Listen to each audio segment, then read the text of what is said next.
নবম শ্রেণীর শিক্ষার্থীরা, তোমাদের গণিত বইয়ের ত্রিকোণমিতির অংশের 9.1 এর 15 নং প্রশ্নের আলোকে আমরা আজকে একটি সৃজনশীল প্রশ্ন সমাধান করব।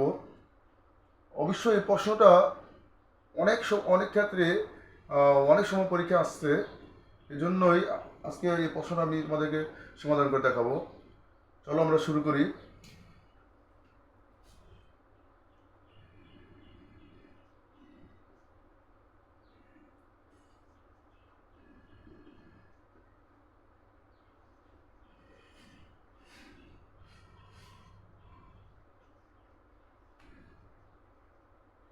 দেওয়া আছে সাইন থিটা ইকুয়াল কি 4/3, সাইন থিটা ইকুয়াল 4/3। আমরা জানি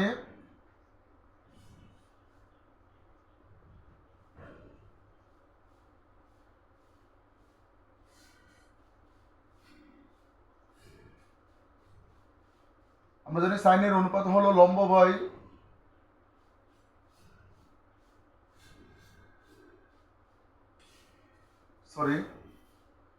সাইন থিটার অনুপাত হলো 4/5। সাইন থিটার অনুপাত কি 4/5। সাইন থিটার অনুপাত 4/5 হবে। সাইন থিটার অনুপাত কত হবে? 4/5 হবে। তাহলে আমাদের লম্ব বাই সাইন থিটার অনুপাত আমরা জানি লম্ব বাই অতিভুজ। এখন টেনের অনুপাত হলো লম্ব বাই ভূমি। তোমরা অবশ্যই বুঝতে পেরেছো যে সাইনের অনুপাত লম্ব বাই অতিভুজ। তাহলে আমাদের এখানে 4 হলো লম্ব আর 5 হলো অতিভুজ, কিন্তু আমাদের মান বের করতে বলছে 10 ও sec। এরকম প্রশ্ন তোমাদের পরীক্ষায় আসতে পারে, প্রায় সময় আসে, এমনকি নৈবিত্তিকও থাকতে পারে, সংগীত প্রশ্নও থাকতে পারে। তাহলে টেনের অনুপাত কি? টেনের অনুপাত হলো আমাদের লম্ব বাই ভূমি। টেনের অনুপাত কি? লম্ব বাই ভূমি। আমাদের তো এখানে যে মান দেওয়া আছে, আমাদের দেওয়া আছে কি সাইনের মান। সাইনের মান হলো লম্ব বাই অতিভুজ, কিন্তু এখানে তো ভূমি দেওয়া নাই। ভূমি ছাড়া কি আমরা টেনের মান বের করতে পারবো? ভূমি ছাড়া টেনের মান বের করা যাবে না। এই জন্য আমরা কি করবো? সমকোণী ত্রিভুজে পিথাগোরাসের সূত্র প্রয়োগের মাধ্যমে ভূমির মান বের করবো। তাহলে আমরা দেখো, আমরা একটা সমকোণী ত্রিভুজ এঁকে নেই।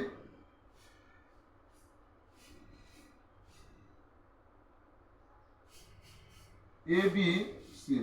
আমরা সি কোণটাকে কোণ ধরলাম এ বি সি। এখন আমাদের ভূমি লম্ব হলে কি? আমাদের লম্ব হলো 4, অতিভুজ হলো 5। আমরা এখন ভূমি বের করবো। আমরা লিখতে পারি ভূমি বিসি ইকুয়াল অতিভুজ স্কোয়ার মাইনাস লম্ব স্কোয়ার। তাহলে আমরা এখন লিখতে পারি অতিভুজের মান হলো আমাদের 5, লম্বের মান হলো 4। 5 কে স্কোয়ার হলে কি হয়? 5 5 কত? 5 দুগুণে কত হয়? 25। কত? 25 হয়। 4 কে স্কোয়ার করলে আমাদেরকে 16 হয়। আমরা 25 থেকে 16 বিয়োগ করলে 9 থাকে। এই 9 এর বর্গমূল হলো 3। এখন আমরা খুব সহজে এই মান নির্ণয় করতে পারবো। 10 এবং যেহেতু আমরা ভূমি বের করছি, তাহলে সুতরাং আমরা 10 এবং সাইন সেকের মান খুব সহজে বের করতে পারবো।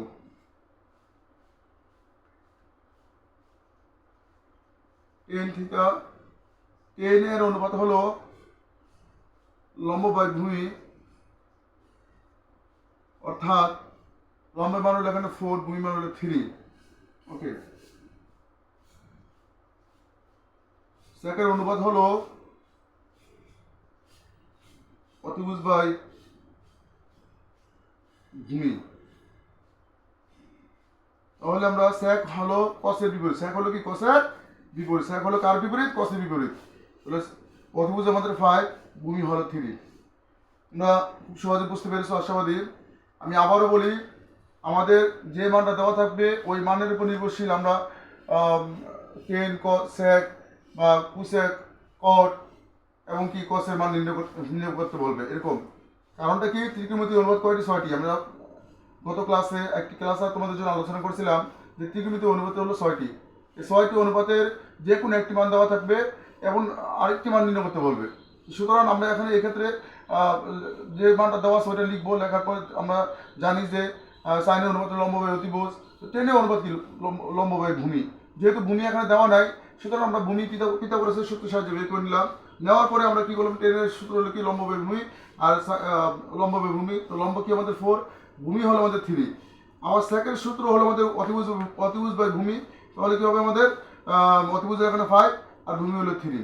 ওকে, তোমরা অবশ্যই ত্রিকোণমিতির অনুপাতগুলো মনে রাখবে, এগুলো খুবই ইম্পর্টেন্ট ত্রিকোণমিতির জন্য।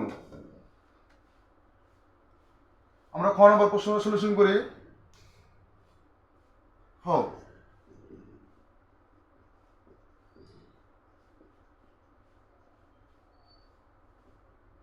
দেওয়া আছে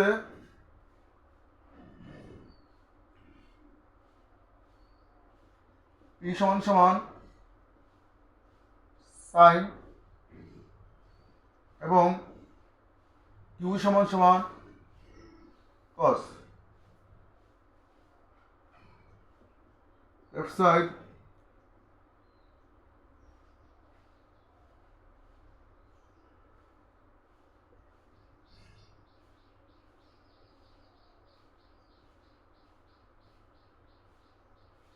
P এর মান হলো সাইন, Q এর মান হলো কস।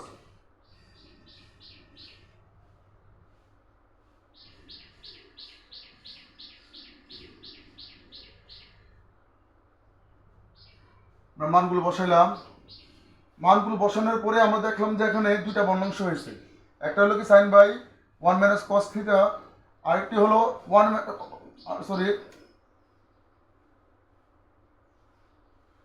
Minus cos theta by sign.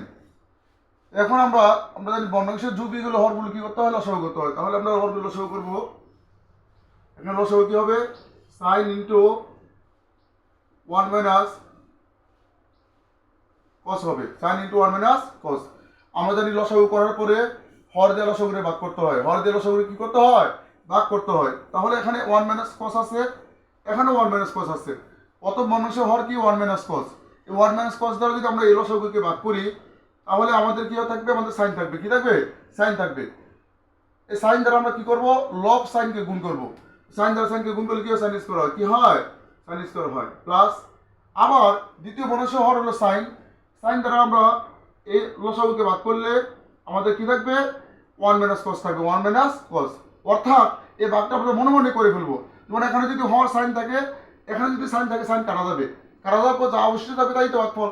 তাহলে আমরা 1 মাইনাস কস দ্বারা আমরা যদি লব দিয়ে 1 মাইনাস কস গুণ করি, আমাদের কি হবে, 1 মাইনাস কস হোল স্কোয়ার হবে। 1 মাইনাস কস কি হবে, হোল স্কোয়ার হবে। সমজাতীয় সংখ্যা যদি গুণ হয় তখন কি হয়, হোল স্কোয়ার হয়। এখন আমরা sine square plus A minus B whole square সূত্র হলো আমাদের A square minus 2ab plus B square, A square minus 2ab plus B square. হ্যাঁ, এখানে 1 কে স্কোয়ার হলে 1ই হয়, আর এখানে 2 এর সাথে 1 এবং cos গুণ করলে কি হবে, 2 cos হবে, আর এখানে কি হবে, cos স্কোয়ার হবে। এখন sine into 1 minus cos theta. এখন আমরা সাইন আর cos একসাথে করব, sine square plus cos square plus 1 minus 2 cos sine plus into 1 minus cos। Sine square plus cos square মান হলো 1, কি 1।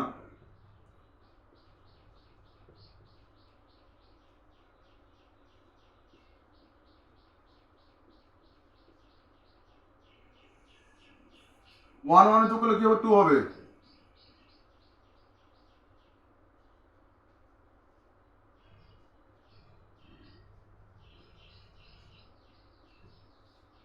এখন আমরা যেহেতু 1 1 যোগ করলে 2 হয়, sign square plus cos square মান হলো কি 1, তাহলে আমরা 1 1 যোগ করলে 2 হয়। এখন 2 আমরা কমন নেব, 1 minus cos 1 minus cos, 1 minus cos 1 minus cos কাটা যাবে। এখন 2 কমন নিলে কিভাবে 1 মাইনাস কস হয়? এই 2 দ্বারা 2 কে ভাগ করলে 1 হবে, 2 দ্বারা 2 কস কে ভাগ করলে আমাদের কি কস থাকবে। এখন আমরা 2টা যদি সামনে নিয়ে আসি আমাদের থাকবে 1 minus sine, 1 minus sine, sorry 2টা সামনে নিয়ে আসলে আমাদের কি হবে 1 বাই সাইন হবে, 1 বাই সাইন হবে। কি হবে? 2টা যদি আমরা সামনে নিয়ে আসি তাহলে আমাদের কি হবে 1 বাই সাইন। এই 1 বাই সাইনকে 1 বাই সাইনের সূত্র কি আমাদের কোসেক, কি কোসেক।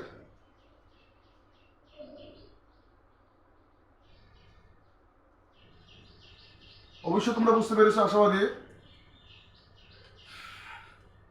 আমরা গ নাম্বার প্রশ্ন সলিউশন করি।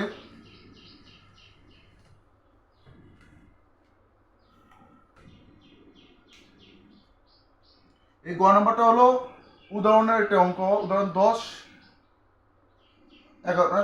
11 10 না 10 না যেন 11 যেন অঙ্কটা। আর খ নাম্বার প্রশ্ন হলো তোমাদের 15 নং 9 15 নং অঙ্ক। আমরা প্রশ্ন শুরু করি। দেওয়া আছে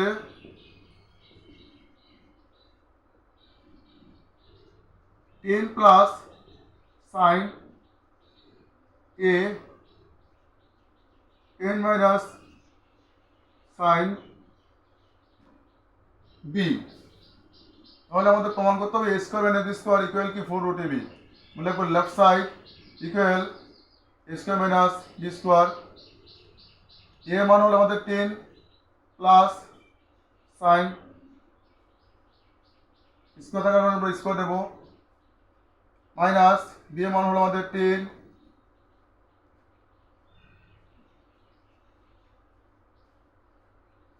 মাইনাস সাইন।